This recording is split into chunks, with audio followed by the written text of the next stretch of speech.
The scent of stale smoke and ambition clung to the air of the abandoned warehouse, a throne room fit for a king who had built his empire with blood and fear.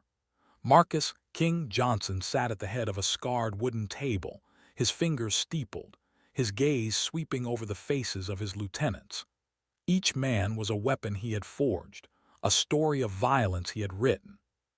The city outside, with its distant sirens and flickering neon, was his kingdom, a sprawling, chaotic domain he had carved out with his own two hands. Power was not given, it was taken, and Marcus had taken more than his share. His rise had been a brutal, unforgiving climb. He remembered the cold nights sleeping in doorways, the gnawing hunger that had driven him to his first act of theft. That desperation had curdled into something harder, something colder. A switch had flipped inside him the first time he'd put a man in the hospital for looking at him wrong. There was a clarity in violence, a simple, brutal language. Everyone understood. He had gathered the desperate and the angry, the lost boys of the city, and he had given them a family, a purpose, and a name to fear. He had taken the crown not through inheritance but by burying every other contender. The name king was not a title of nobility, it was a warning.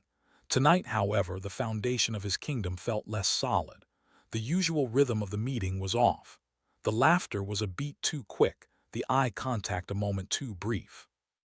Rico, his most trusted enforcer, was uncharacteristically quiet, his massive arms crossed over his chest, his eyes fixed on a crack in the concrete floor.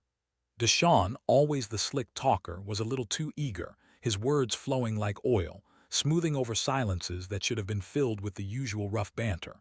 Marcus could feel the shift in the room's energy, a subtle current of unease moving beneath the surface of loyalty. It was the quiet before a storm, a feeling he knew intimately. He watched them, these men he had raised from street-level thugs to lieutenants of a small empire. He had shared his money, his power, his very life with them. He knew their weaknesses, their secrets, the debts they owed and the ones they were owed. He had thought that knowledge was his ultimate insurance. But as his eyes met Rico's for a fleeting second, he saw not the unwavering loyalty of a brother, but the cold calculation of a rival. It was a look he himself had given others, right before he ended them. A cold knot tightened in his stomach, a familiar sensation he usually associated with impending conflict. But this was different. This was not an external threat from a rival crew. This was a sickness from within, a rot threatening to consume his kingdom from the inside out. He leaned back in his chair, the creak of old wood loud in the tense silence. He forced his expression to remain an impassive mask, the face of the king, but his mind was racing, calculating, weighing every word, every glance, every slight shift in posture. The crown, he realized with a chilling certainty, was never truly secure. It was always for the taking, and the vultures were beginning to circle. The cold night air bit into Marcus's lungs as he stepped out of the warehouse, the phantom warmth of his crumbling kingdom left behind in the stale, smoky room. The meeting had ended with a tense, unspoken truce, a fragile peace that felt more like a held breath. He needed to walk, to let the city's chill clear his head and wash away the taste of treason he had sensed on the tongues of his men. He dismissed his usual driver with a sharp gesture, craving the solitude of the shadowed streets he supposedly owned. It was a king's prerogative and his first mistake.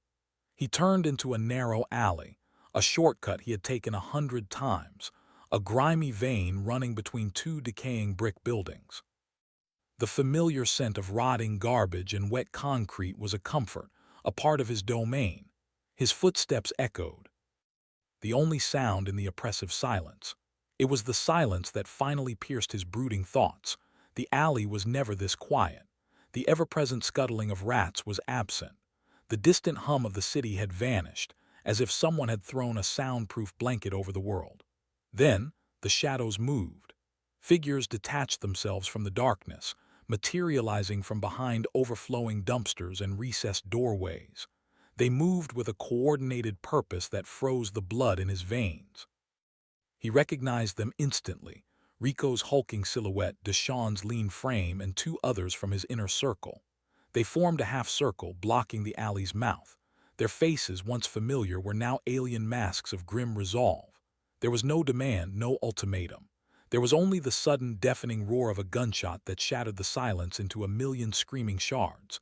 The first bullet struck him high in the shoulder, a hot, tearing impact that spun him around.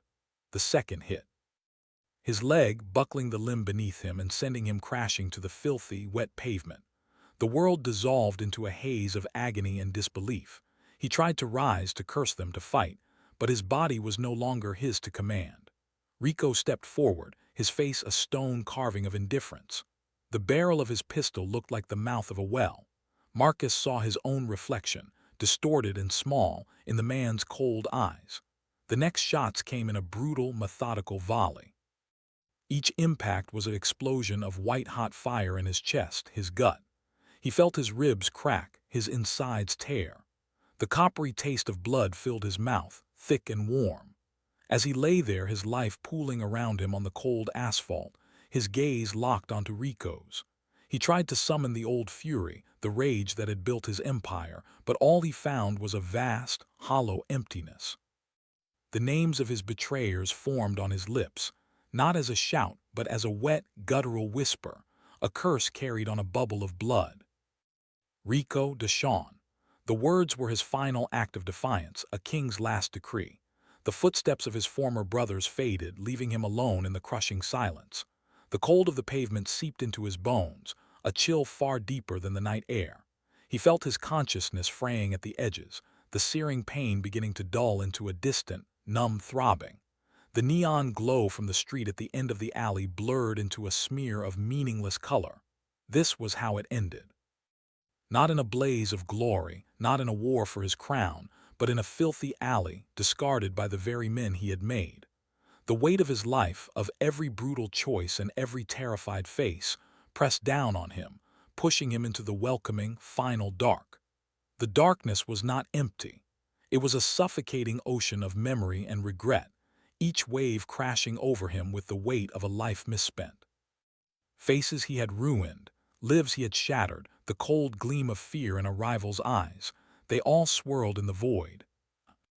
Ghostly jury presiding over his final moments. The physical agony of the bullets had subsided, replaced by a deeper, more profound torment, the searing truth of his own legacy.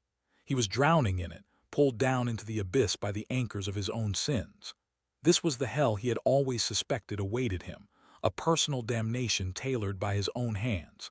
Then, a pinprick of light appeared in the endless black.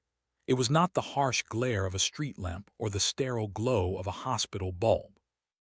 This light was warm, alive, and it grew from a distant star into a gentle, all-encompassing radiance that pushed back the oppressive shadows without blinding him. It held a quality of pure, undiluted peace, a silence that was not empty but full, a presence that filled the infinite space around him. And within that light, a figure began to coalesce. It was a man, yet unlike any man Marcus had ever seen. His form was outlined in a soft, golden luminescence, and his simple robe seemed woven from the light itself. But it was the man's eyes that held Marcus, that stopped the chaotic whirl of his dying thoughts. They were eyes of profound, bottomless sorrow, holding the weight of every pain ever endured, and yet they shone with an even greater, overwhelming love. Marcus knew, with a certainty that bypassed thought and rooted itself in his very soul, that he was looking upon Jesus. There was no accusation in that gaze, no tally of wrongs, no recitation of his crimes. Instead, the figure extended a hand, palm open and upward. The gesture was not one of demand, but of invitation. An understanding flowed into Marcus, not as words, but as a direct knowing that settled in his heart. He saw his entire life laid bare, the boy he had been, the monster he had become, and he felt the sharp, jagged edges of his own shame. He braced for the judgment he knew he deserved, for the wrath of a righteous God. It did not come. What washed over him was a wave of forgiveness so absolute, so unconditional, that it shattered the foundations of his understanding. It was a mercy that asked for nothing, a grace that covered everything. The weight of the murders, the extortion, the countless cruelties, it did not vanish, but it was lifted from him, absorbed by the luminous presence before him. The cold, hard stone that had been his heart for decades began to fracture, and from the cracks spilled a warmth he had not felt since childhood, a sensation so foreign he barely recognized it as peace. This was not the peace of the grave, the quiet of oblivion. This was the peace of a storm finally passing, of a long journey ending at a welcoming hearth. It settled in his bones, soothing the phantom aches of old wounds and newer betrayals. The furious, desperate need to be king, to dominate and control, simply unraveled, its threads dissolving in the pure light of this unconditional love. He was not Marcus the king, nor Marcus the victim, nor even Marcus the sinner. In that moment he was simply Marcus, seen, known, and utterly, completely forgiven. The radiant figure began to recede, the light softening, pulling back like a gentle tide. Yet the profound sense of peace remained, a tangible presence wrapping around his soul like a blanket. The darkness at the edges of his vision was no longer terrifying. It was merely a curtain, and behind it he now knew was not nothingness, but a love that had sought him even in the deepest pits of his own making. He stopped fighting, stopped clinging to the broken pieces of his old life. For the first time he let go, and in the surrender he found not an end but a beginning, cradled in a light that the darkness could not overcome. The first sensation was a dull, persistent throb, a distant drumbeat of pain that seemed to echo from every part of his body. Then came the smell, a sharp, antiseptic cleanliness that stung his nostrils, so alien and overpowering after the coppery reek of his own blood and the grimy stench of the alley. Consciousness returned not as a sudden shock, but as a slow, reluctant surfacing from depths he had never known existed. Marcus tried to open his eyes, but his lids were heavy, gummed together, resisting the return to a world he had already said goodbye to. When his vision finally cleared, bleary and unfocused, it was met with a blinding expanse of white. A white ceiling, white walls, the stark white of stiff sheets tucked tightly around him. For a disorienting moment he was adrift in a featureless void, the peace of the radiant light still a fresh memory imprinted on his soul. But the peace was already receding, chased away by the insistent, physical reality of the hospital room. The beeping of a heart monitor established a frantic, electronic rhythm, a stark counterpoint to the profound silence he had just left. He was alive. The thought was not a relief, but a bewildering complication. He tried to move, and a lightning bolt of agony seared through his torso, stealing his breath and pulling a ragged gasp from his lips. The movement sent a fresh wave of memory crashing over him. The cold alley, the moving shadows, the deafening gunshots, Rico's impassive face. The betrayal was a fresh wound, far more painful than the sutured holes in his flesh. He had been king, and they had deposed him in the most final way they knew how. Yet he had survived. They had failed. A cold, familiar anger tried to kindle in his chest, the old instinct to retaliate, to make them pay. But the anger felt thin, hollowed out. It flickered and died, unable to find solid purchase. In its place bloomed the lingering echo of the vision. The face of the man in the light, the eyes that held infinite sorrow and boundless love, the overwhelming flood of a forgiveness he had done nothing to earn. It had felt more real than the bed beneath him, more true than the pain racking his body. Now, in the harsh, fluorescent light of the hospital, it felt like a dream, a beautiful, cruel fantasy conjured by a dying brain. He clung to the memory of that peace even as it slipped through his fingers, leaving behind a profound and unsettling emptiness. The swish of the door broke his spiraling thoughts. A nurse entered, her movements efficient and quiet. She was older, her face lined with a weary kindness that held no judgment. She checked the IV line taped to his arm, her fingers cool and professional against his skin. "You're a very lucky man," she murmured, her voice low and calm as she adjusted the drip. "The ambulance found you just in time. Multiple gunshot wounds. You lost a lot of blood."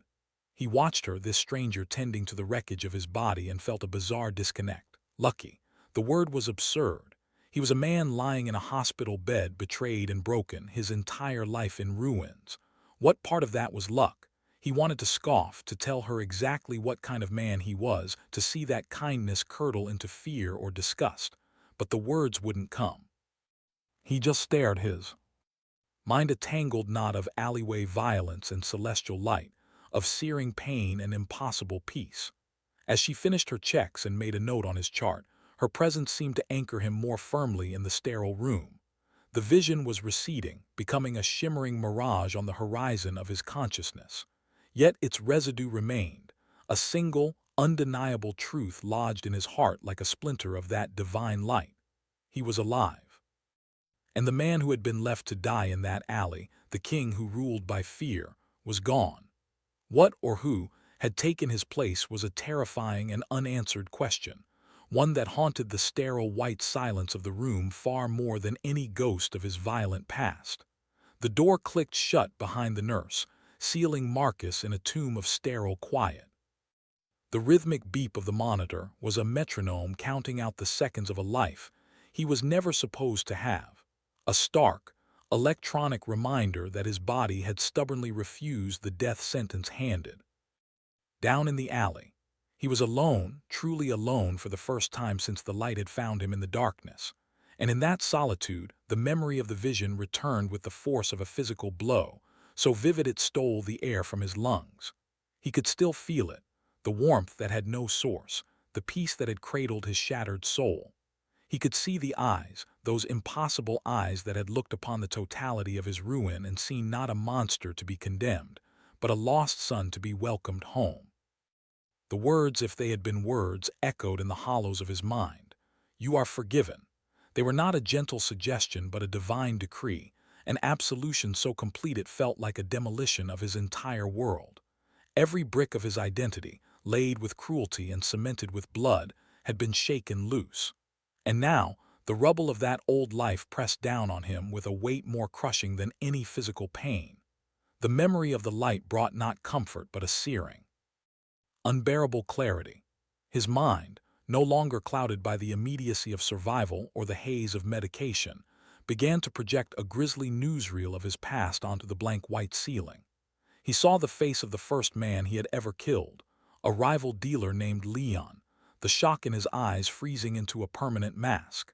He saw the families he had terrorized for protection money, the mothers clutching their children, their faces pale with a fear he had cultivated and enjoyed.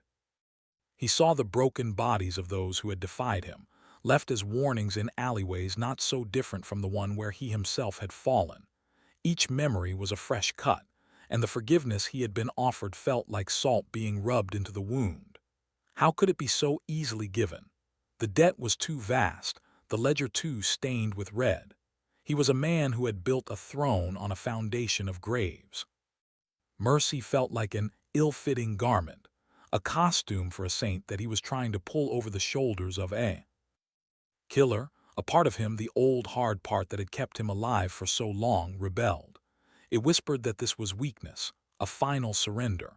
To accept this gift was to admit that every act of violence, every moment of domination, every life he had taken or ruined had been for nothing. It meant the king had never been a king at all, but a frightened boy playing a brutal, pointless game. He tried to summon the old rage, to stoke the fires of vengeance against Rico and Deshawn. It at least was a familiar path, a straight line of cause and effect, an eye for an eye, but the fuel was gone. The vision had poured water on that particular hellfire. The desire for retribution felt small and petty in the face of that boundless love. He was left stranded between two worlds, the brutal certainty of the life he knew and the terrifying, luminous possibility of the one he had been offered. The pull toward change was a physical ache, a yearning for the peace that had so briefly been his. He wanted to believe it was possible to shed his skin and emerge new, but the consequences of that choice loomed like a specter. To walk away from the gang was a death sentence of a different kind. They would see it as the ultimate betrayal, a weakness that needed to be erased. And what would he even become? A nobody. A man with no skills but violence, no history but shame. The fear was a cold knot in his gut, tighter and more paralyzing than any pain from his wounds.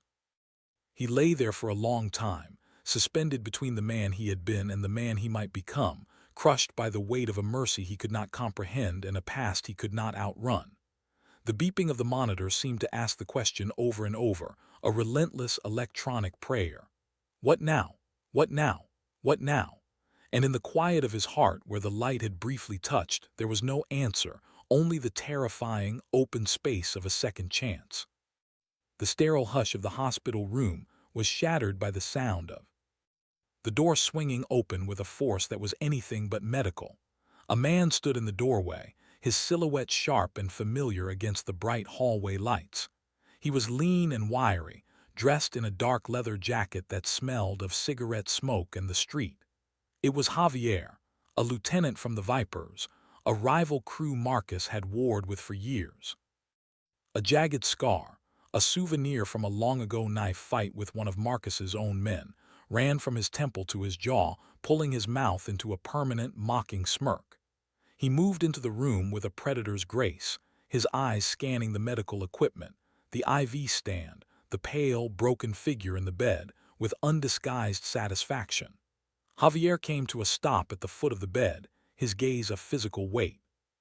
He let the silence stretch, letting Marcus absorb the sheer humiliation of the moment. The mighty king laid low, swaddled in white sheets, helpless. A low chuckle escaped his lips, a dry, rattling sound. "Look at you, king," he said, the old nickname dripping with venomous irony. "All trussed up like a lamb. I heard the rumors, but damn, I had to see it for myself." He shook his head in mock pity, his eyes gleaming. "Your own boys did this, Rico and them. That's cold, even for this neighborhood.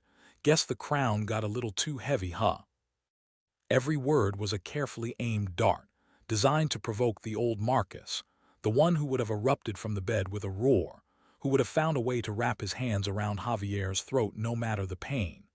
Marcus felt the ghost of that man stir within him, a phantom limb of rage twitching with the instinct to retaliate, to reassert dominance even from this position of absolute weakness. His jaw tightened, his hands curling into fists on the stiff sheets. He could almost feel the satisfying crunch of Javier's nose under his knuckles, see the shock in his eyes. But then, the memory of the light washed over him, a cool balm on the rising heat of his anger. He saw the eyes of Jesus, holding not mockery but a sorrow that encompassed even Javier, standing here gloating. The forgiveness he had received, so vast and unearned, felt like a shield. The insults, the taunts, they were just noise, the empty clatter of the world he was trying to leave behind. The desire to fight, to prove himself, simply evaporated, leaving behind a strange, hollow calm. Javier leaned in closer, his voice dropping to a conspiratorial whisper. "The word on the street is you're soft now. That you're seeing things, talking crazy. They say you're done." He searched Marcus's face, looking for the explosion, the denial, the fury that would confirm the king was still in there. He found none. Marcus simply looked back at him, his breathing even, his expression unreadable. The silence unnerved Javier more than any shouted threat ever could. His smirk faltered. Marcus took a slow, deliberate breath, feeling the pull of his stitches. He didn't speak. There were no words to give. This man, no part of the new, fragile piece inside him that belonged on this battlefield of old rivalries.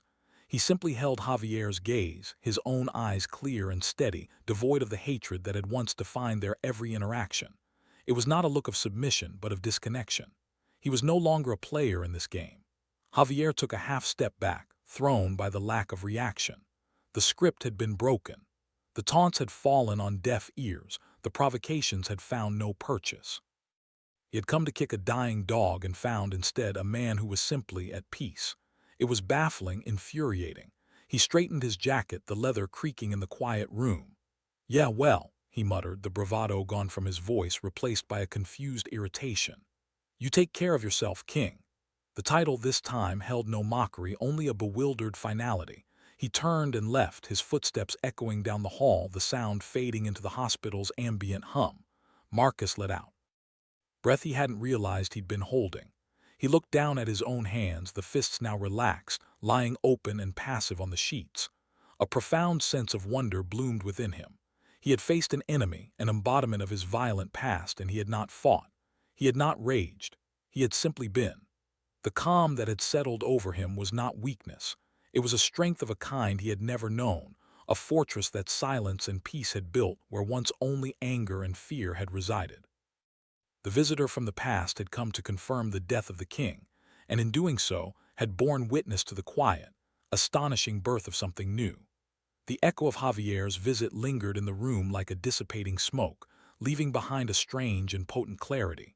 The confrontation had been a test, a gauntlet thrown down by his old life, and he had, against every instinct he had ever known, simply let it lie. The victory felt fragile, a small, warm ember glowing in the vast cold of his. Uncertainty. That ember needed fuel, or it would surely die. The memory of the radiant light and the promise of peace felt more distant than ever in the harsh, pragmatic light of the hospital room, a beautiful dream threatened by the waking world's relentless gravity. He could not navigate this new terrain alone. The thought was a humiliating admission for a man who had trusted no one but himself for 2 decades. It was the chaplain who provided the catalyst.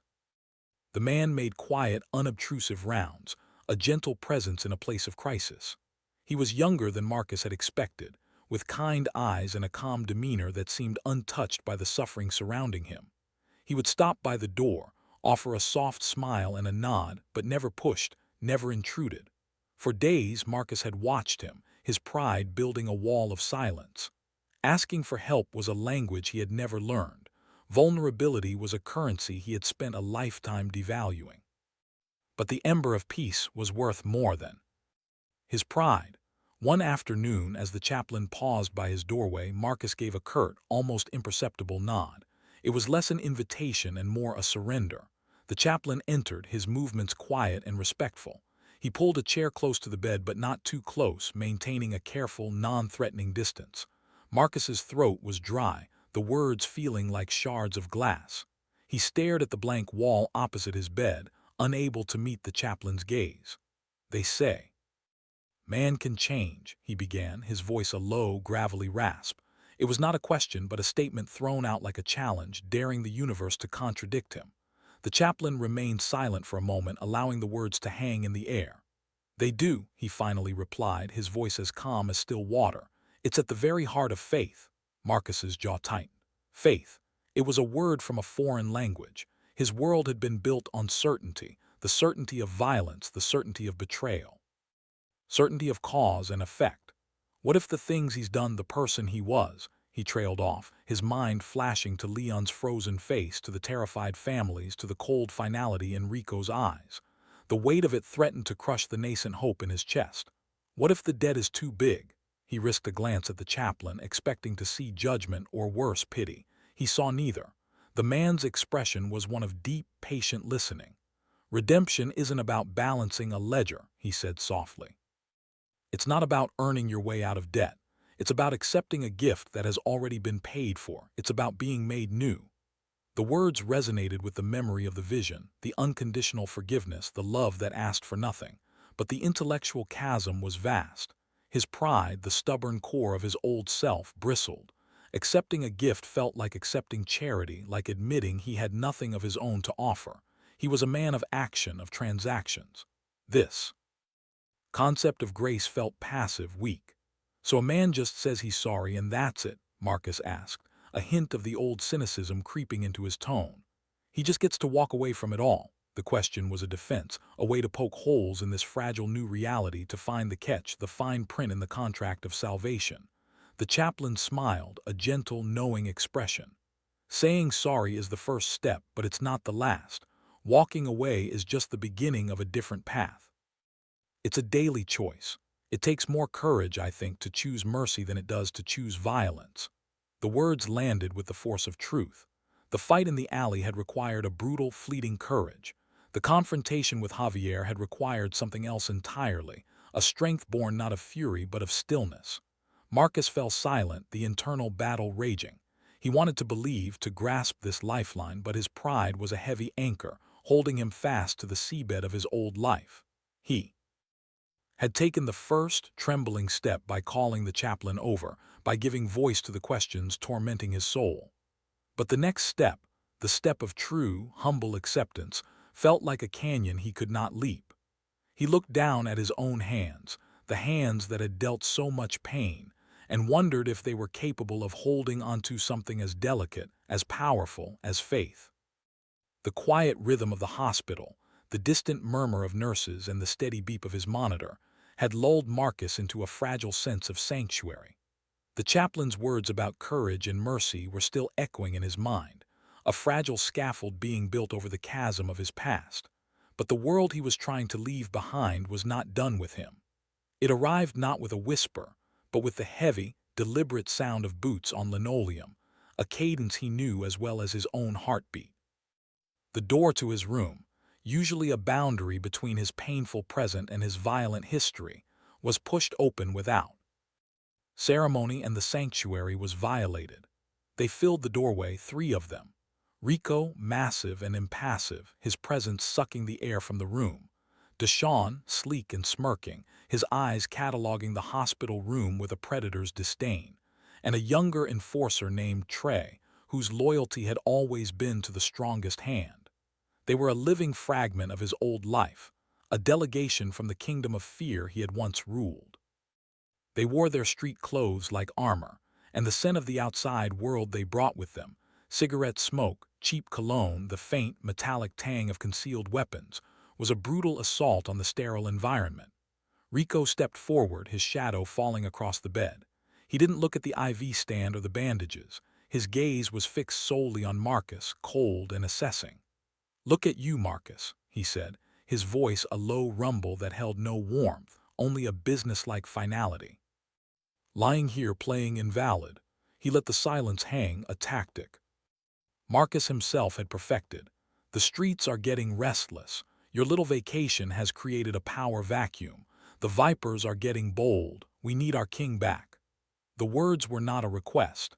They were a summons, a demand wrapped in the thinnest veneer of respect.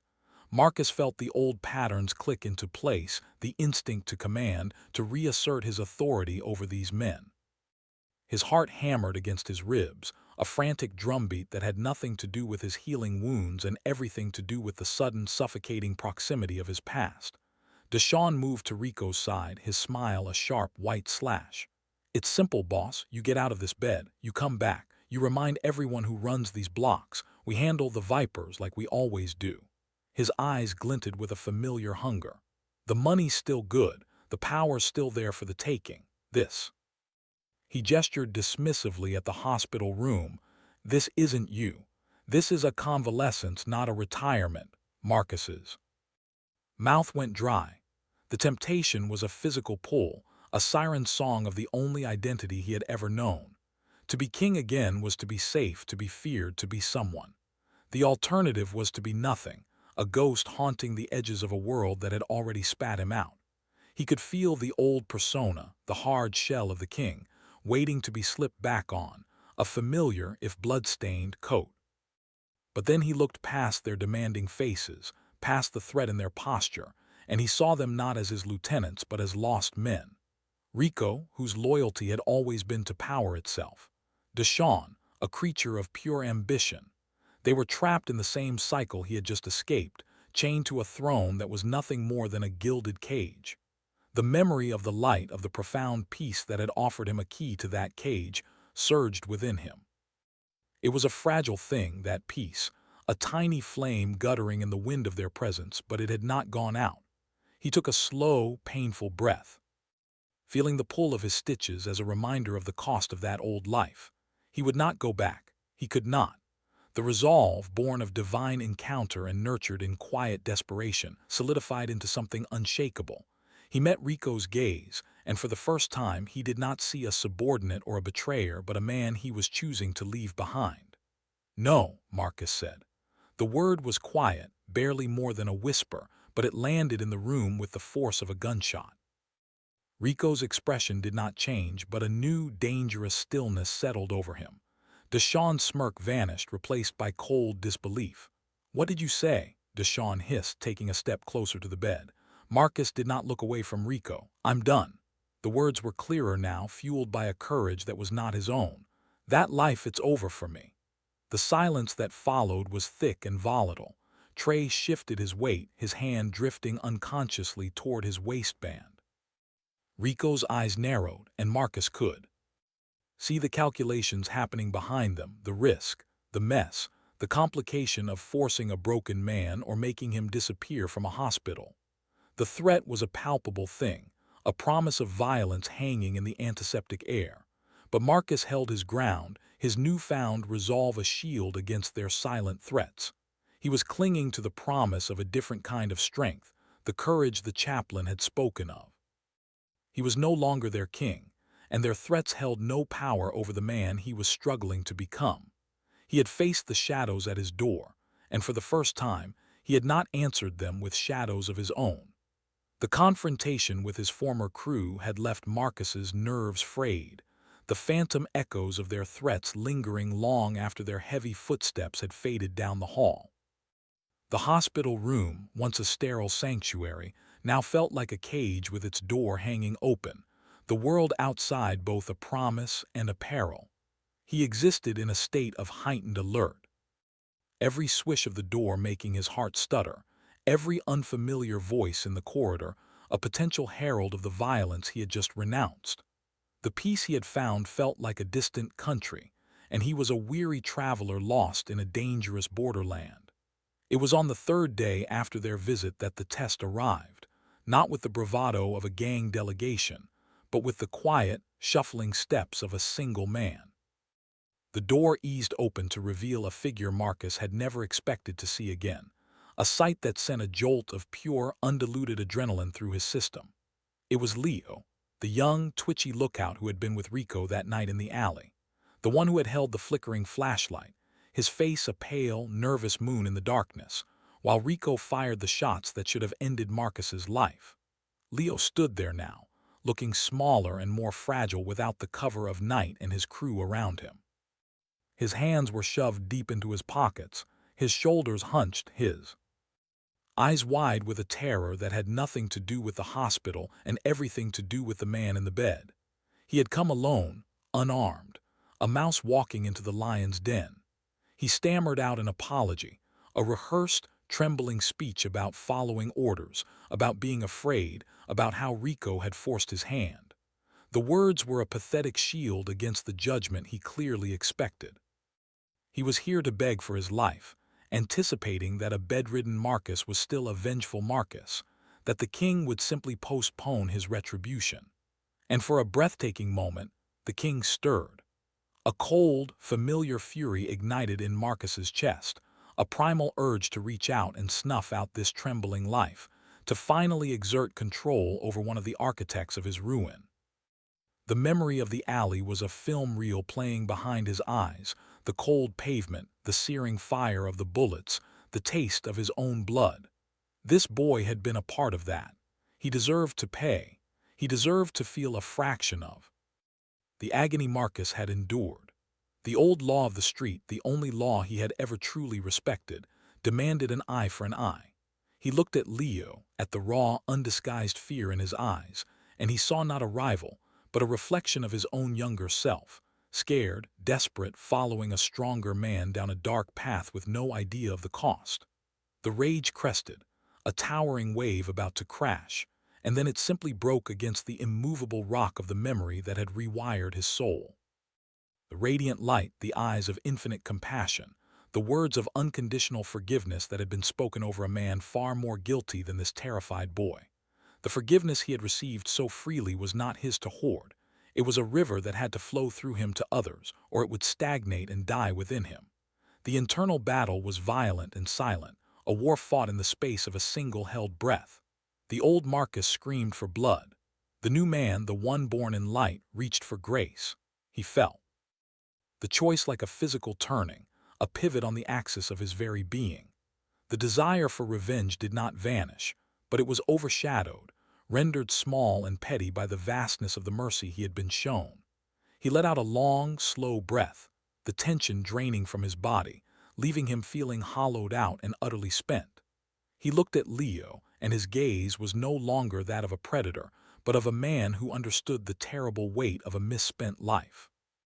"Go," Marcus said, his voice quiet, stripped of all menace. "Just go, it's over." The confusion on Leo's face was almost painful to witness. He had braced for a storm and been met with a profound, bewildering calm. He stood frozen for a moment, waiting for the other shoe to drop, for the threat, the curse, the promise of future vengeance. When none came, he simply backed away, his movements jerky with disbelief, and slipped out the door, leaving Marcus alone in the sudden, crushing quiet. The encounter left him emotionally ravaged. There was no triumphant glow, no surge of righteous fulfillment. Instead, he felt scraped raw, as if he had just fought a battle against his own nature and won a costly, exhausting victory. He had chosen the path of forgiveness, but the weight of that choice was a heavy cloak around his shoulders. He had turned his back on the only justice system he had ever known, and in its place he had embraced a mystery, a faith that felt, in this moment of drained uncertainty, as fragile as glass. He had passed the test, but he was left wondering in the deep quiet of his heart if he had the strength to pass the next one. The hospital discharge was a formality, a signature on a piece of paper that severed his last official tie to the world of sterile white and beeping monitors. Stepping through the automatic doors into the open air was like being born into a different dimension.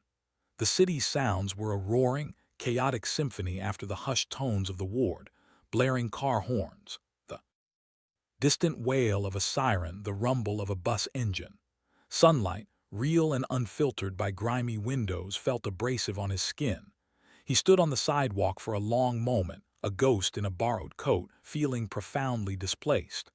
The safe house the pastor had arranged was a temporary solution, a hiding place.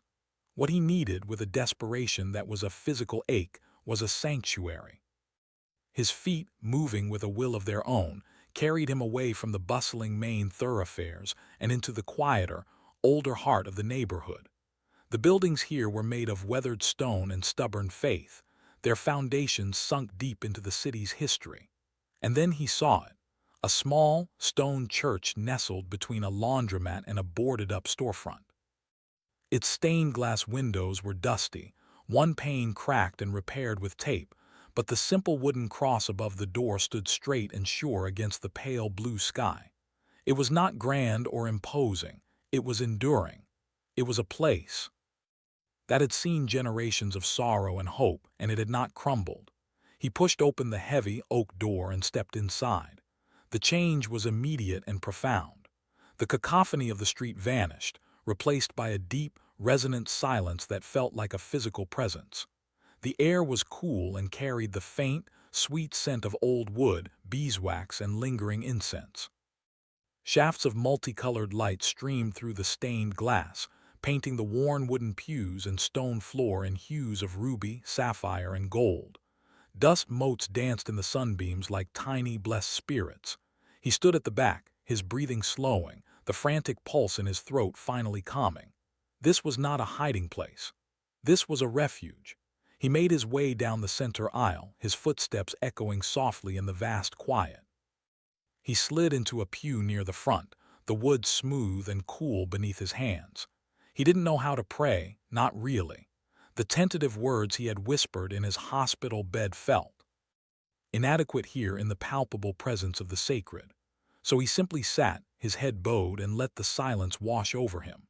He offered up the tangled mess of his life, the fear, the guilt, the staggering weight of his past, the fragile, terrifying hope for his future, and laid it all at the foot of the simple wooden cross that stood above the altar. He didn't hear the man approach, only became aware of a calm, steady presence beside him. He looked up to see an older black man standing in the aisle, his hair shot through with silver, his face a roadmap of gentle laugh lines and deep, thoughtful furrows. He wore a simple black shirt and a clerical collar, and his eyes held the same deep, patient stillness as the church itself. He didn't speak, simply waited, his hands clasped loosely in front of him, offering a space for Marcus to break the silence first. "I don't belong here," Marcus finally murmured, the words torn from a place of raw honesty. He gestured vaguely, encompassing the church, the peace, the holiness he felt he was defiling with his very presence. The pastor's smile was gentle, crinkling the corners of his eyes. "Son," he said, his voice a low, warm rumble that fit the acoustics of the sanctuary perfectly, "this is precisely where you belong. This house wasn't built for the perfect. It was built for the broken." He didn't ask for a story, didn't demand an explanation. He simply extended a hand. "I'm Pastor Evans. Welcome." That simple welcome, devoid of judgment or interrogation, felt like a key turning in a lock deep inside Marcus's soul. He followed Pastor Evans to a small, book-lined office at the back of the church. Sunlight streamed through a single window, illuminating a worn armchair and a simple wooden desk. The pastor poured 2 glasses of water from a pitcher and gestured for Marcus to sit. For the next hour, Marcus spoke. The words came in a halting, painful torrent. He spoke of the streets, of the crown he had worn, of the betrayal in the alley. He spoke of the light, the vision that felt both more real and more impossible with every passing day. He spoke of the fear, the crushing weight of his past, and the desperate, fledgling desire to start over. Pastor Evans listened, his gaze never wavering, his silence a sacred container for Marcus's confession. When Marcus finally fell silent, spent and hollowed out, the pastor leaned forward, his elbows on his knees. "The world will tell you that your past defines you," he said, his voice firm yet kind. "It will tell you that a man can't change, but God specializes in new beginnings. He doesn't just clean the slate, Marcus. He gives you a whole new one." He gestured around the small, sunlit office. "This church, this community, it can be your training ground, a place to learn how to walk in this new life. The old is gone, the new has come. The challenge isn't forgetting the past, but learning to walk forward without letting its chains drag behind you." He offered practical help, a room in the church's basement until something more permanent could be arranged, a place in the food pantry ministry to give his hands and mind purposeful work, an open invitation to sit in on the men's Bible study. It was a map for a journey Marcus had no idea how to navigate, a chance not just to hide, but to heal, to rebuild, to become. As he left the church that evening, the city sounds felt less like an assault and more like a backdrop. The fear was still there, a cold stone in his gut, but it was now accompanied by something else, something he hadn't felt since the vision, a fragile, tenuous but unmistakable flicker of hope. He had sought sanctuary, and he had found not just a hiding place but a guide and a path forward. The fragile rhythm of his new life was a melody Marcus was still learning, a quiet tune of early morning prayers, volunteer shifts at the food pantry, and the patient, grounding presence of Pastor Evans. It was a world built on the promise of grace, sanctuary carefully constructed within the stone walls of the church. But the city outside had not forgotten the king, and the peace he was cultivating was a luxury the streets had never afforded him. The past did not knock, it kicked the door in. It began with a rumor, a whisper passed along by a nervous teenager who helped stack canned goods. The Vipers, emboldened by the perceived power vacuum left by Marcus's departure and the ensuing chaos within his old crew, were making a move. They were pushing into new territory, and their methods were more brazen, more vicious. The conflict was no longer contained to the shadows. It was spilling onto the sidewalks, into the lives of people who were just trying to survive. The truth of it arrived on a Tuesday evening, painted in the garish red and blue of police lights. Marcus was walking back from the corner store, a bag of groceries in his arms, a mundane errand that still felt like a small miracle, when he heard the panicked shouts and the screech of tires. He rounded the corner onto his old turf, the very blocks he had once ruled with an iron fist, and the scene that unfolded froze the blood in his veins. It was a hit, pure and simple. A dark sedan had boxed in a smaller car, its front end crumpled against a lamppost. 2 men, Vipers, he recognized their colors instantly, were dragging a screaming woman from the driver's seat. She was just a civilian, a shopkeeper he vaguely recognized from the local bodega, caught in the crossfire of a territorial dispute. Her cries were sharp, desperate things that cut through the evening air. A block away, Rico's crew was spilling out of a pool hall, their postures coiled and ready for war. The street was a powder keg, and the innocent woman was the spark. Every cell in his body screamed at him to turn around, to walk away, to preserve the hard-won peace he had carved out for himself. To intervene was to step back into the world of violence, to paint a target on his back not just for the Vipers but for his old crew who would see it as a challenge.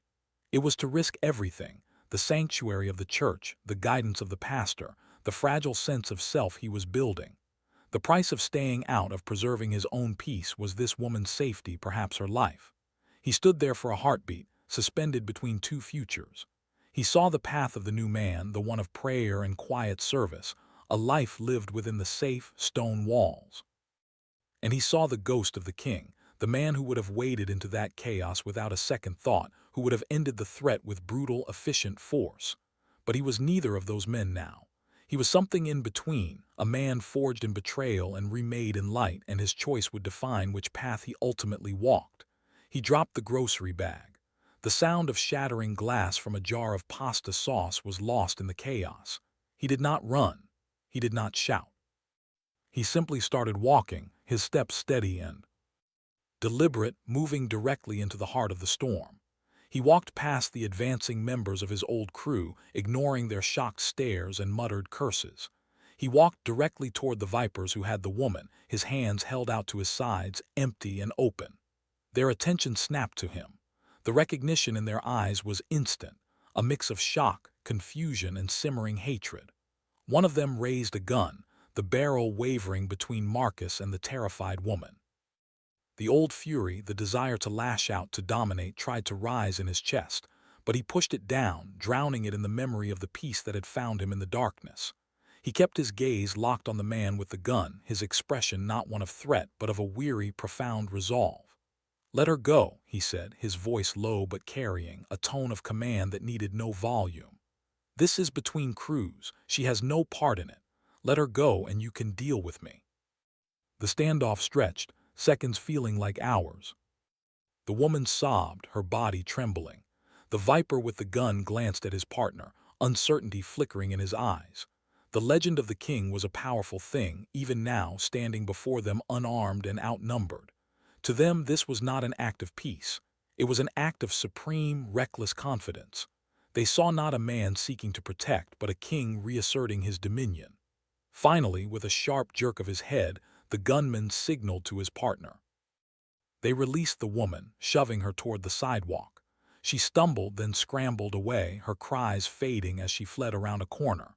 The immediate threat to her was over, but the danger to Marcus had just escalated exponentially. He had made himself the sole focus of their rage, a symbol of the old regime standing in their way. He stood his ground as they advanced on him, their intentions clear. He had bought her peace with the currency of his own safety.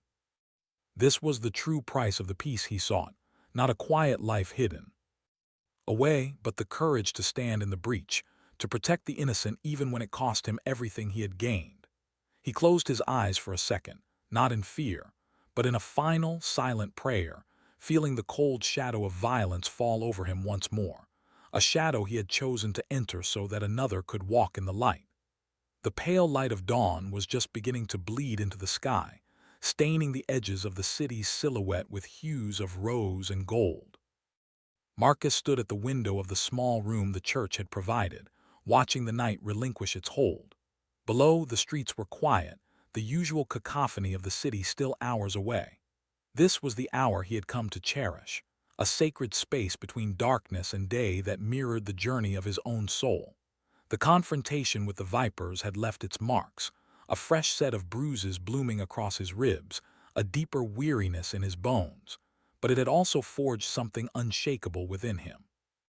He had not fought with his fists but with his presence. He had not taken a life but had saved one. In that crucible of violence, the last vestiges of the king had been burned away, leaving behind a man who understood that true strength was not the absence of fear, but the choice to act with mercy in spite of it. That choice now demanded a voice. The whispers of his survival and his strange, newfound peace had spread through the neighborhood, creating a fragile mythology around his name. It was time to reclaim that narrative, not as a king or a ghost, but as a man. Pastor Evans had offered him the pulpit for the Sunday evening service, a platform he would have once used to command fear, but would now use to sow a different kind of seed. As the sun finally broke over the rooftops, flooding the room with clear, honest light, Marcus knew the moment had come to publicly renounce the shadow of his old life and step fully into the dawn of his new one. The church that evening was packed. A current of anticipation hummed in the air, a mixture of curiosity, skepticism, and desperate hope.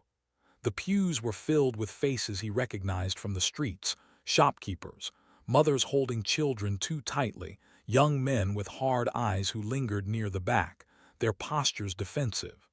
They had come to see the legend, the man who had fallen and against all odds had risen again. When Pastor Evans called his name, a hush fell over the congregation, so profound that Marcus could hear the rustle of his own simple, borrowed shirt as he walked to the front. He stood before them, not on a raised dais, but on the same level as the first pew, making himself an equal. He gripped the sides of the simple wooden lectern, his knuckles white, his heart hammering against his ribs like a trapped bird. He looked out at the sea of faces, seeing his own past reflected in the eyes of the young men, his own pain in the weary lines of the elders. He took a deep, steadying breath, and when he spoke, his voice was rough but clear, carrying to the very back of the sanctuary. He did not offer a sermon of polished theology. He offered a testimony of blood and grace. He spoke of the alley, not with bravado, but with the raw honesty of a man who had felt his life seep into the cold pavement. He spoke of the darkness, the crushing weight of his sins, the faces of those he had harmed that haunted his every waking moment. He did not shy away from the truth of the monster he had been. A restless silence held the room, a collective intake of breath as he laid his brutal past bare before them. Then he spoke of the light. His voice softened, taking on a tone of awe and reverence as he described the radiant presence that had found him in the depths of his despair. He spoke of the eyes that held no condemnation, only love, of the forgiveness that had felt like a tidal wave washing him clean. He described the impossible peace that had settled in his soul, a peace that had allowed him to face his betrayers without rage and his enemies without violence. He told them of the choice, the daily difficult choice to walk away from the only life he had ever known and to embrace the terrifying, liberating path of redemption. As he spoke, a shift moved through the room. The skepticism in some eyes softened into contemplation. The hardness in others began to crack, revealing the vulnerable humanity beneath. He saw tears tracing paths down the cheeks of a woman in the front row, her hands clasped as if in prayer. He saw a young man near the door, his arms crossed, slowly uncrossed them, his defensive posture melting into one of rapt attention. He finished not with a declaration of his own righteousness, but with a commitment. He looked out at the young faces, the ones teetering on the same precipice he had once fallen from, and he made a vow to them and to God. "This church," he said, his voice gaining strength, "will be a refuge, not just on Sundays, but every day. We are starting a program right here, a place for anyone who wants out, anyone who is tired of the fear, the violence, the dead-end life of the streets. We will offer mentorship, job training, a safe space to just be. I will be here to listen, to help, to walk with you, because no one is too far gone. No debt is too great. A new dawn is possible for every single one of us." When he stepped away from the lectern, the silence held for a moment longer, and then the church erupted not in applause, but in something deeper, a resonant, collective exhalation of hope. People surged forward not to challenge him, but to thank him, to clasp his hand, to ask quiet, urgent questions. In their eyes, he saw not the fear that had once fueled him, but the flicker of a possibility they had long since forgotten. He had publicly buried the king, and in his place, he had planted a seed. The work would be long and hard, the path fraught with challenges, but as he stood there, surrounded by the burgeoning hope of his community, Marcus felt a purpose settle into his bones, solid and real.